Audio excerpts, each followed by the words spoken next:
Hello, Divine Souls. I am Dr. Aisha Khosla, Assistant Professor, Department of English, Cultural Studies and Foreign Languages, GSS, DGS, Khalsa College, Patiala.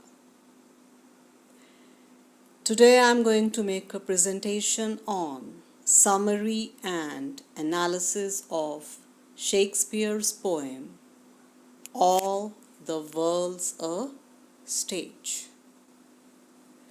Now, this poem was in fact not a poem earlier, but a monologue from his play As You Like It, written in 1599.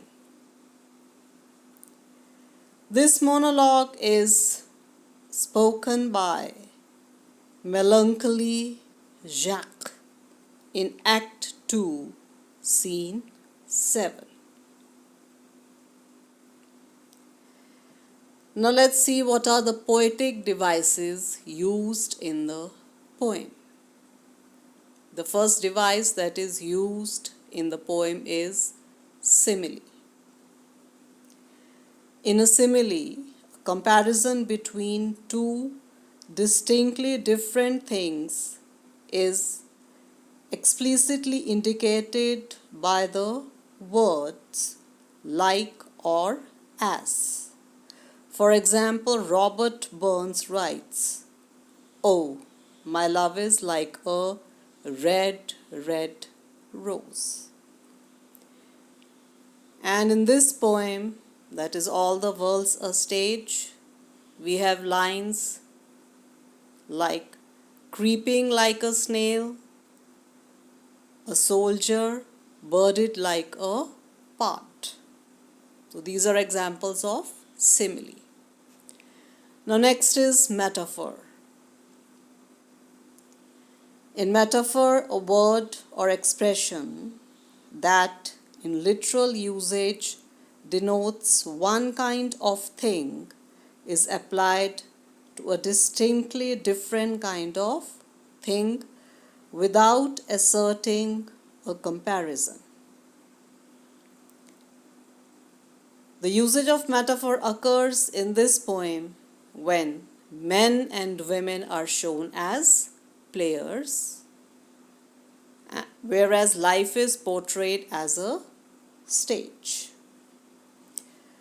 Now the third device used is repetition. It is an important literary technique wherein a writer reuses words or phrases multiple times. This might also include a certain kind of word image or any other kind of pattern. In this poem, words like sans, age, part are repeated.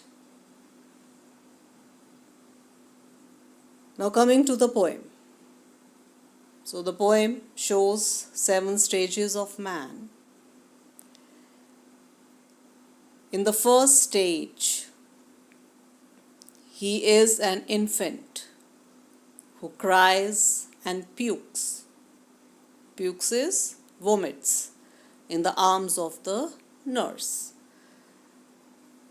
Now it's very typical of infants to cry and puke. Then the second stage comes when the infant grows up to become an unhappy schoolboy who doesn't want to go to school. He is carrying a school bag reluctantly because he is not happy with the idea of going to school. The third role that he plays is that of a lover who seems to be foolish. Now this lover is foolish because he sighs like a furnace and writes a sad ballad about his beloved's eyebrow. Now, writing ballads about one's beloved's eyebrow is something which appears very ridiculous. In the fourth act, he becomes a soldier who makes strange oaths for his country and is birded like a pard. So, pard word is used for a leopard. He is short-tempered and quick in quarreling with others. Even though facing death, he can do anything for securing fame, honor, and reputation, which is short-lived like a bubble. Now the fourth stage comes. This is the fourth stage. Then in the fifth stage, he becomes a fat-bellied judge. Now, why is the judge shown as fat-bellied? It makes it clear that he is corrupt and is in the habit of receiving gifts from his clients.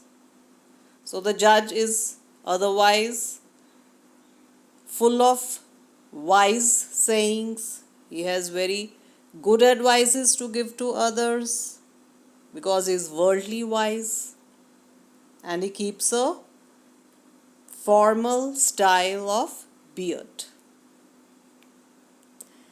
In the sixth stage, man moves towards his old age. He becomes lean and his trousers become loose for him. He starts wearing spectacles and has pouch on his side. His legs have shrunk in size, and due to less teeth in his mouth, he makes a whistling sound or a shrill sound while talking. So in this stage, he loses the beauty of his youth as well as the strength of his youth. Then comes the last stage, that is the seventh stage, which is a second childliness for him, because in this stage he is very old and has lost his memory, teeth, vision, and taste. So basically he doesn't remember exactly who he is, what his achievements are, and ultimately he dies. Now the question is, what do these stages show? What is Shakespeare trying to tell us through these stages? The first thing that is quite clear after reading the poem is that in all the stages, man is more or less unhappy. As a baby, he cries. As a school-going boy, he is unhappy. As a lover, he is again foolish. Then as a soldier, he seems to be concerned only about outer achievements. As a judge, he is corrupt. Then, of course, when his old age is nearing, he starts losing his physical as well as mental strength. And in the last stage, of course, he is like a child without teeth, sense of taste, vision, and then he dies. So we can say that man appears more to be more of a puppet at the hands of outer circumstances. He is doing exactly what the outer circumstances propel him to do. In a situation where judges are corrupt, he is corrupt. In a situation where the soldiers behave in a typical manner, he is doing that. And so all these roles seem to more like types for him. And then we can also say that man has little or no control over himself because his inner world is deserted, barren, and uncultivated. He has lost everything in the seventh stage. There is nothing of which he is proud of or happy, or there is no sense of fulfillment in him. It is because all through his life he has been engaged in pursuing outer achievements only. And by doing this, of course, outer achievements are required, but what he has missed out is his inner spiritual growth.